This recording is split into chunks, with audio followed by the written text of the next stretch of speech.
দিয়ে যদি কোনো সিন্ডিকেট করে এই পুনরায় কিন্তু জুলাই হবে, পুনরায় জুলাই ঘটবে। তারা তো কোনো টেররিস্ট বা চোর না যে আপনারা লাশ গুম করে ফেলতেছেন। রাজপথে একবার রক্ত দিচ্ছি, আরেকবার রক্ত দিতে আমাদের দ্বিধাবোধ হবে না। টোটাল সব কথা হচ্ছে বাংলাদেশের রাজনীতি এখনো স্বাভাবিক হয় নাই। যেই ঘটনা ঘটেছে সেটা সুষ্ঠু তদন্ত করতে হবে। ওই যে কোমলমতি বাচ্চাদের, ওদের সুষ্ঠু তদন্ত আগে আমরা চাই, ওদের প্রত্যেকটা লাশের বিচার আগে আমরা চাই। এক্সাম হলে যদি ৭৯ থেকে আপনারা ৮০ না দিতে পারেন তাহলে লাশের সংখ্যা কেন ২০০ থেকে ২০-এ যায়? এই শিক্ষা উপদেষ্টাকে দিয়ে আসলে হচ্ছে না, কারণ হচ্ছে না, আসলে হচ্ছে না। ৭৯ যদি ৮০ না করতে পারেন, আপনারা ২৫ ব্যাচের সাথে কি সব অত্যাচার শুরু করছেন। এক কথায় আইসিটি কোশ্চেন একটা, মানে কি আর বলবো, হয় ইংলিশ সেকেন্ড পেপার কোশ্চেন আপনারা হার্ড করছেন। ওভারঅল আমরা সব কিছু মিলে আমরা চাচ্ছি শিক্ষা উপদেষ্টার পদত্যাগ। তারা তো কোনো টেররিস্ট বা চোর না যে আপনারা লাশ গুম করে ফেলতেছেন। তারা তো শিশু, আর তারা তো নিজের দোষে মরে নাই। আপনারা লাশ গুম করে ফেলতেছেন কোন হিসাব নিয়ে? বাকি যে স্টুডেন্টস আছে ওরা যখন মেইন সংখ্যাটা বলতে চাইছে, সেনাবাহিনী হামলা করতেছে। কেন হামলা করবেন? আপনারা রাইটস কে দিছে ওদের উপর হামলা করার, যেটা সত্যি ওরা বলবে না। তো এইবার আমাদের প্রশ্নের সাথে কোনো মিল নাই, প্রশ্ন ভুল আসতেছে। পরীক্ষার হলের মধ্যে আমাদের সাথে যা খুশি ব্যবহার করতেছে। কে দিছে ওনাদের এই সব রাইটস? আমরা সবাই বড় বড় প্রতিষ্ঠান থেকে পড়ে গেছি, ওনাদের তো এই রাইটস কেউ দেয় নাই।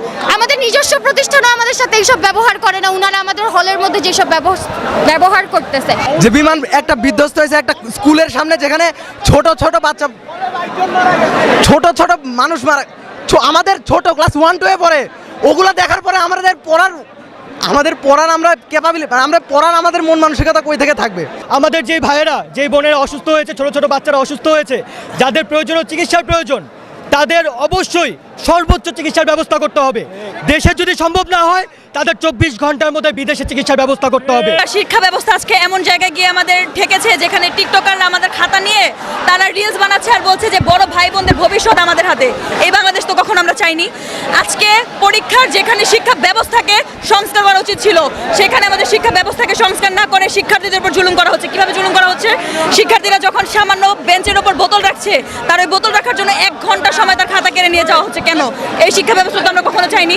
গতকালকে ঘটনাটা দেখেছেন যারা, আমি তাদের উদ্দেশ্যে বলি, এই আর্তনাদ, মা বাবার হাহাকার চিৎকার শোনার পর আমাদের মধ্যকার যেই আর্তনাদ উঠেছিল, সেই আর্তনাদে আমরা কিভাবে বই নিয়ে পড়তে বসি এবং পরের দিন পরীক্ষা দেই, আমাকে জবাব দেন। প্রতি বছর যে সামরিক বাহিনীর যে বাজেটটা যায়, সেই বাজেটটা কোথায় যায় আপনাদের?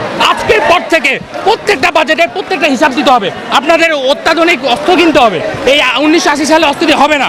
এই যে উপদেষ্টারা হচ্ছে, প্রত্যেকের সম্পদের সুষ্ঠু হিসাব দিতে হবে। কোথায় কোন জায়গায় কোনটা কীভাবে ব্যবহার, আমাদের জনগণের ট্যাক্সের টাকা আমরা এভাবে নষ্ট করে দিতে পারবো না। দেখছেন সেই সকাল থেকে আমরা এখানে শান্তিপূর্ণভাবে সমাবেশ করতেছিলাম, কিন্তু এখন পর্যন্ত প্রায় 3:30 বাজে, এখন পর্যন্ত আমাদের কাছে কোনো উপদেষ্টা বা কোনো প্রতিনিধিত্ব আসা কিছু বলে নাই। যখন 1টা বাজে তখন পুলিশের যে প্রধান, সে এসে আমাদের বলতে আসছে, বাবা তোমরা একটু শান্তিপূর্ণভাবে থাকো, আমি 20 মিনিটের মধ্যে তোমাদেরকে জানাইতে আসি।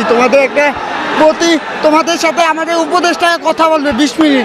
সেই 20 মিনিটের জায়গাতে এখন 2 থেকে 3 ঘন্টা অতিবাহিত হইতে আছে। এখানে না শিক্ষা মন্ত্রণালয় থেকে কোনো প্রতিনিধিত্ব আসছে না, তারা কিছু আছে।